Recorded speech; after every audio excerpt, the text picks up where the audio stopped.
Hello everyone, আমি হলাম তোমাদের মিমি। আর এই ভিডিওটা আমি কিসের জন্য মেক করতেছি এটা আমি নিজেই জানি না, কারণ আজকে আমি কোনো কিছু ডিসাইড না করে ভিডিও এডিটিং করতে বসে গেছি। তো বেসিক্যালি অনেকদিন ধরে আমার কোনো ভিডিও দেওয়া হচ্ছে না, এর জন্য আমি আজকে ভাবলাম যে একটা ভিডিও দেওয়া যাক, কিন্তু ভিডিওটার টপিক কি হবে এটা আমি ভাবার সময় পাইনি। না মানে এবারও আমার সাথে পোপট হয়ে গেছে। আচ্ছা, আমার পোপট হোক বা টিয়া পাখি হোক এটা বাদ দাও, চলো ভিডিওটা শুরু করা যাক। তো সত্যি বলতে ঘড়িতে এখন 12টা 59 বাজে, আর এখন সবে মাত্র আমি ঘুম থেকে উঠছি। না মানে এর জন্যই মনে হয় আমার পকেটে টাকা না থাকা সত্ত্বেও আমার মা আমাকে সবসময় জমিদারের বেটি বলে। না মানে আমার তো মনে হয় জমিদারের বেটিও এত লেট করে ওঠে না।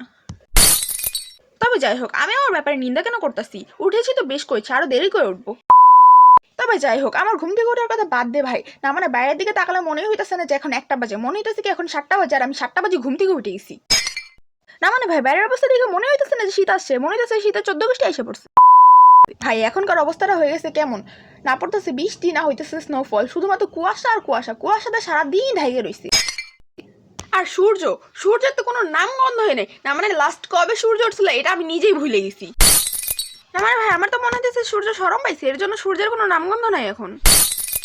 ভাই লিটারেলি আমি 2 দিন ধরে গোসল করি নাই ঠান্ডার কারণে। না মানে ভাই আমি তো কম্বলের নিচ থেকে বের হবেই সাহস পাই না, গোসল করার মতো দূরের কথা। তো যাই হোক, এখন আবার ঠান্ডা লাগতেছে, তো আমি এখন আমার ইন্দুরের কথা ঢুকতে যাবো। ও সরি, মানে কম্বলের নিচে যাবো। আজকের জন্য বাই।